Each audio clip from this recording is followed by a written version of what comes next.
Hi, welcome back to the channel. Normally, our whole thing about doing this channel was to make it fun. Just a fun trip that we're on and a fun adventure we're having. And we're in Tallinn, as you've probably seen. Now, normally we just hit you with a load of great stuff about Tallinn.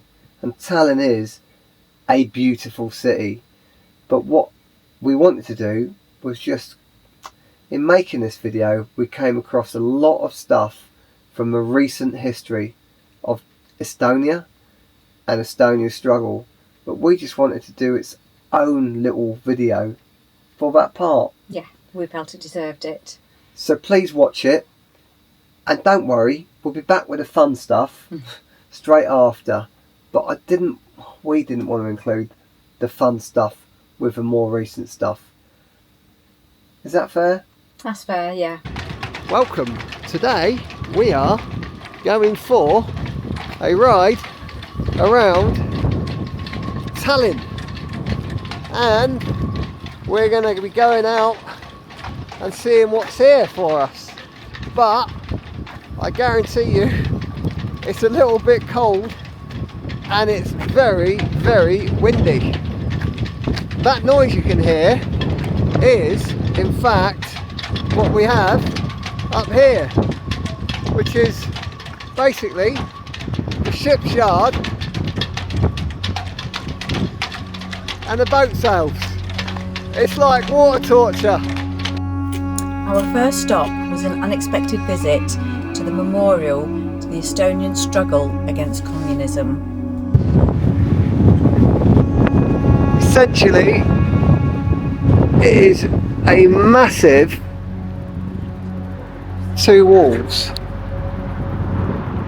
with inscriptions on each wall, presumably of the people that lost their lives to communism or fighting communism. It's so difficult to see the actual size of this place on the camera, but boy, just look at that. This is why it's so important that we continue to fight tyranny across the world to prevent this shit from happening again. People just want peace.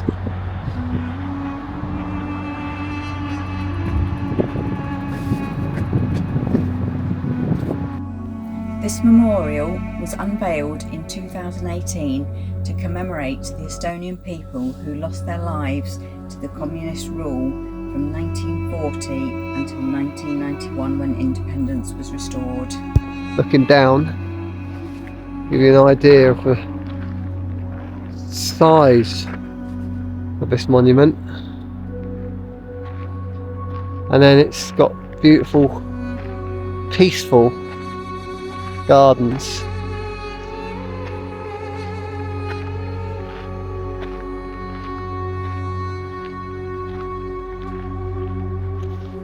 There's a total of 22,000 people's names, Estonian names, on this wall as they fought for their lives to defeat communism and allow man to be free. It is really, really moving. And more along this wall, stories of the horror of communism. This one, Estonia lost approximately 90,000 people as fatalities during the period of 1940 to 1991. Even more people fled from their homeland in 39 to 45. The human losses during World War II and the subsequent terror are estimated at a fifth of a population of slightly over 1 million. Just look at these numbers. Deportations, 12,200. Political imprisonment and murders, 11,000. Deportations 1944 to 53, 35,000, including the deportation of March 1949. Political imprisonment and murders 1944 to 91, my lifetime, some of that, 49,000.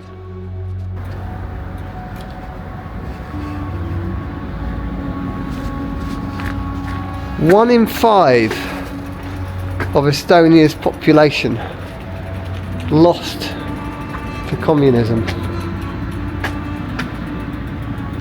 but never ever forgotten. Somewhere where we can, or people from Estonia can come and sit and reflect, seeing the monument from the side. And there's something quite poignant about it, because if you look at the dates on there, 1991, someone my age, I remember what I was doing in 1991. Whilst these people were still struggling, us in the UK and the free world, well, we were pretty much partying. If we look on these walls, look at that. How beautiful. This was going on in our lifetime. People's struggle was going on in our lifetime. And as we know, the Ukrainians are having their own struggle right now. And who'd want Russia? That's your neighbour. We then moved on into the old town, where Paul got to see the museum with the KGB prison cells. Another poignant reminder of communism in Estonia such a little time away. Visiting the cells was really, again, such an eye-opener. For someone like me that studies history throughout wars and conflict, I really was taken aback by just how real this was made to see. This is a torture chair, basically used to torture people. Solitary confinement was a torture used to keep people away from others and mess with their heads.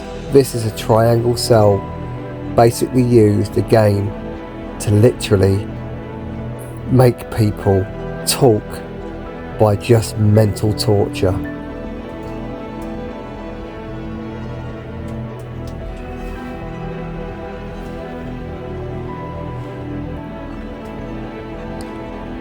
The people of Estonia fought their way out of communism and used whatever methods they could to fight communist rule. The closet used here was basically a closet where you couldn't stand up, or you could only stand up, should I say, not sit down or do anything else. I was fortunate enough to open a door and have a look in. Even a man my size would be unable to move much in that closet. A terrifying ordeal for anyone placed within there. Some brave souls in the battle against communism are highlighted here within the cells, and their stories about how they managed to fight communism and free Estonia from tyranny.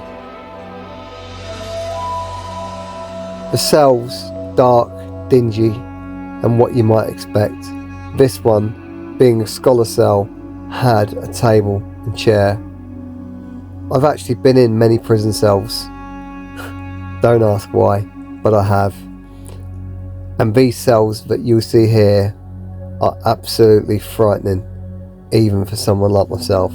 The museum provides a really good insight into Estonia's battle against communism right from the early years. At only €10 to get in, I thoroughly recommend a visit. This is all the KGB files that still are entrenched in the building, offering an insight into those people that it had records upon. It's no surprise that during our trip across both Finland and Estonia, but we can see why people are so suspicious. We then cycled back as Paul realised there was part of the monument he still hadn't seen. And this is a cemetery which is a real surprise. So we've got the old monument over there, and this is actually, the surprise is it's actually a German cemetery.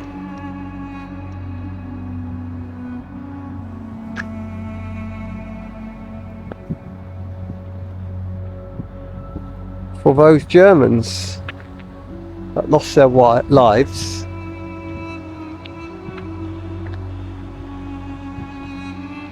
in the conflict.